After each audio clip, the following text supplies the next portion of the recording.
together 12th chapter, ठीक है, introduction to 3D geometry.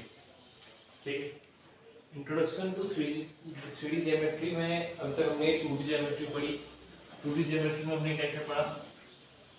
Conic section पढ़ा था, जिसमें हमने पैराबोला की बात करी, हाइपरबोला की बात करी, इलिप्स की बात करी, सर्कल की बात करी। स्ट्रेट लाइन पढ़ा, वो भी क्या था, एक 2 डायमेंशनल। तो 2 डायमेंशनल का मतलब क्या होता है? एक तरह से जिसको हम अपने XY प्लेन में या फिर मैं कहूँ कार्टेशियन प्लेन में क्या कर सकें, डिनोट कर सकें। अगर देखा जाए तो बिहेवियर में सारी चीज़ें तो 3D में होती हैं, 2D में बिहेवियर में कोई चीज़ तो नहीं होती। अब सर्कल कहें तो सर्कल हम बिहेवियर में कहाँ से लाएंगे? तो बिहेवियर में तो एक स्क्वायर हमको मिलेगा। अगर सर्कुलर फॉर्म पे भी कुछ होगा तो सिलेंड्रिकल होगा, ठीक है। एग्जैक्ट सर्कल कैसे आएगा? कुछ तो थिकनेस उसकी रही होगी, तो सिलेंड्रिकल ही हो गया, ठीक है। तो बिहेवियर में सारी चीजें क्या होती है, 3D में ही होती है। 3D का मतलब क्या है वैसे? जिसमें 3 डायमेंशनल हो। 3 डायमेंशनल होने का मतलब क्या है? यहाँ पर लेंथ हो, ब्रेड्थ हो और हाइट हो। अगर मैं इस चौक की बात करूँ, ठीक है, अगर आप इस चौक के टॉप पे आना चाहते हो तो ऑब्वियस है, पहले लेंथ चलोगे, फिर ब्रेड्थ चलोगे, फिर डेप्थ चलोगे, ठीक है। तो 3D का मतलब है यहाँ पर कोई लेंथ, ब्रेड्थ और क्या हो, हाइट या फिर डेप्थ हो, ठीक है। तो कार्टेशियन प्लेन में या फिर 2 डायमेंशनल प्लेन में हमारे पास क्या होता है? x x dash y y dash, ठीक है।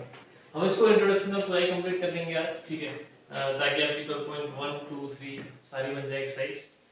तो xy में हमारे पास क्या होता था? हमने देखा 2 डायमेंशनल में हमारे पास 4 क्वाड्रेंट हमको मिलते थे, ठीक है।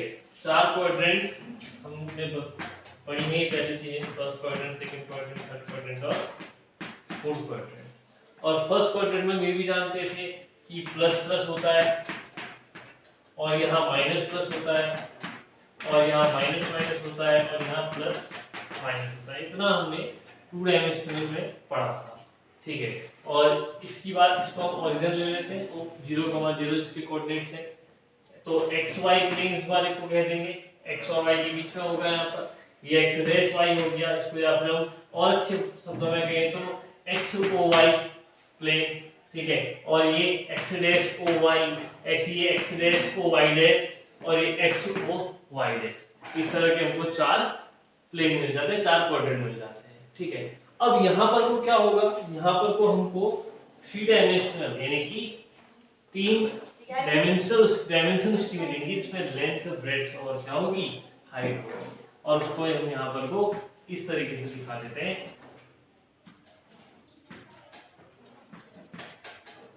x, y और z। यहाँ पर हम ऐसे रिप्रेजेंट कर देते हैं।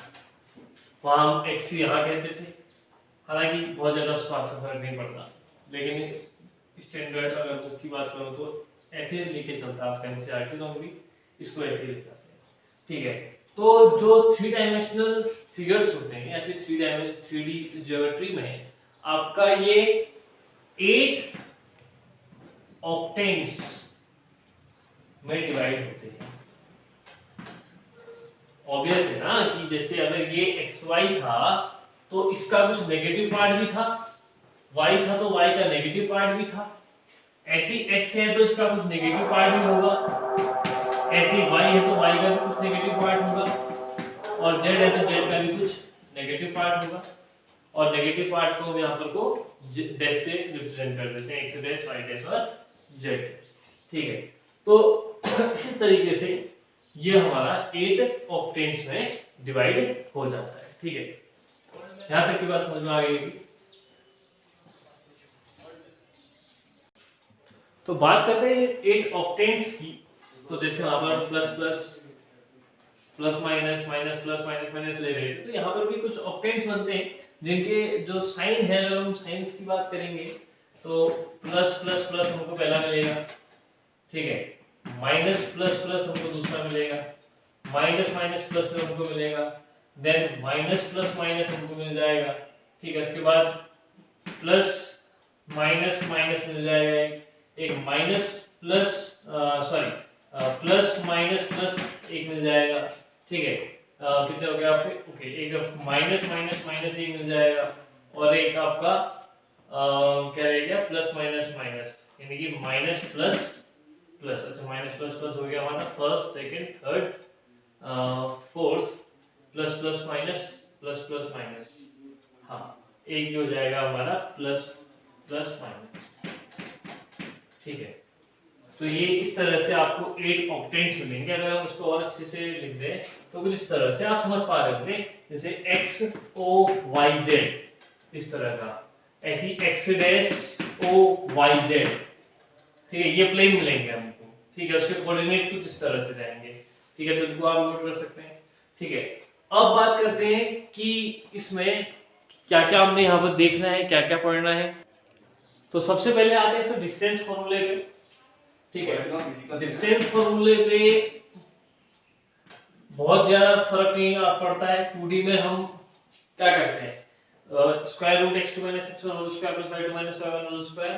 अब यहाँ पर 3 कोऑर्डिनेट्स हैं, जैसे x1 y1 z1, x2 y2 z2, ये दो कोऑर्डिनेट्स हमको मिले।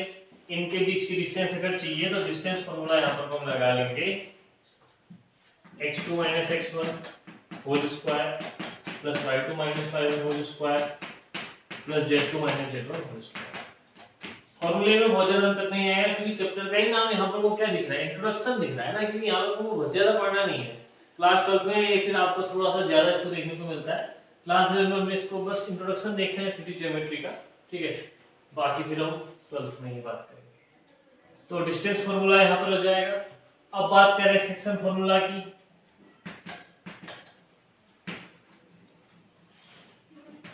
सेक्शन फॉर्मूला में दो बात होंगी, या तो इंटीरियर सेक्शन बन रहा होगा या फिर एक्सटीरियर बन रहा होगा।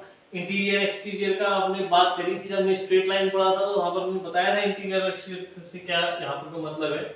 अगर बीच में कट हो रहा है तो इंटीरियर है, अगर ये लाइन बाहर बढ़ाने पर कोई पॉइंट कट कर रहा है तो वो एक्सटीरियर माना जाएगा, ठीक है।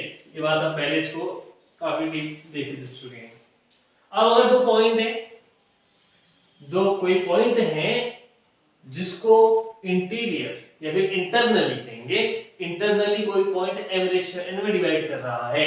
अगर कोई ये AB है, इसको कोई पॉइंट m रेशियो ये C m रेशियो n में डिवाइड कर रहा है इंटरनली, तो इस C के कोऑर्डिनेट यहाँ पर क्या हो जाएंगे, वही बात, पूरी वही बात होगी, mx2 + nx1 upon m + n, my2 + ny1 upon m + n, mz2 + nz1 upon m + n, ठीक है। ऐसे ही एक्सटर्नली होगा तो इसी में नेगेटिव आ जाएगा, ठीक है। mx2 - nx1 upon m - n, my2 - ny1 upon m - n, and mz2 - nz1 upon m - n, ठीक है।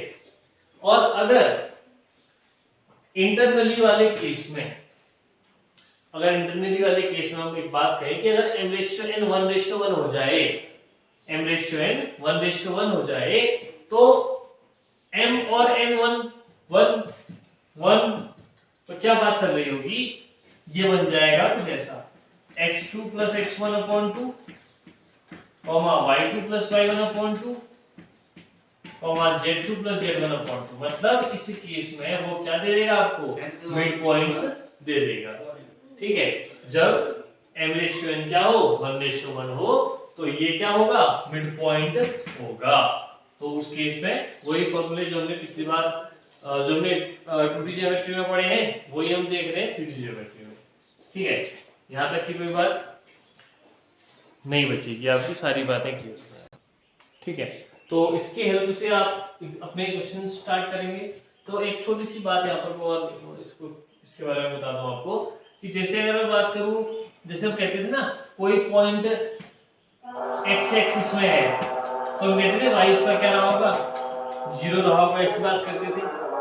तो यहाँ पर को अब थोड़ा सा अलग बात करेंगे कि अगर मैं कहूंगा कि कोई पॉइंट अगर एक्स एक्सिस में है तो उसका वाई भी 0 रहा होगा और जेड भी 0 रहा होगा।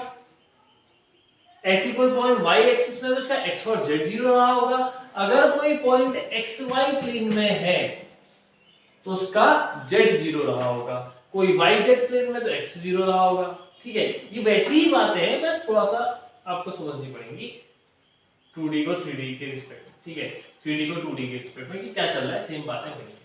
ठीक है, तो आप इसकी हेल्प से आप अपने क्वेश्चन बनाएंगे तो आपके क्वेश्चन इजीली बन जाएंगे और बहुत ज्यादा इस चैप्टर में आपको देखने को नहीं मिलता है। ठीक है, सेम सेक्शन फॉर्मूला जैसा हम क्लास 10th में करते थे कि डिस्टेंस फॉर्मूला लगाएंगे, वैसे ही जैसा क्लास 10th में था वो कुछ हद तक वैसा ही है। ठीक है, या कह देगा इक्विडिस्टेंट है तो दोनों का डिस्टेंस इक्वल कर देंगे, डिस्टेंस का सम दे देगा कहीं पर तो वहां पर वैसे ले जाएंगे। ठीक है, तो बाकी फिर इसको आप बनाएं। अगर एक्सरसाइज में कहीं पर कोई दिक्कत होती है तो आप कमेंट सेक्शन में कमेंट कर सकते हैं। ठीक है, तो हम फिर उसके लिए अलग से वीडियो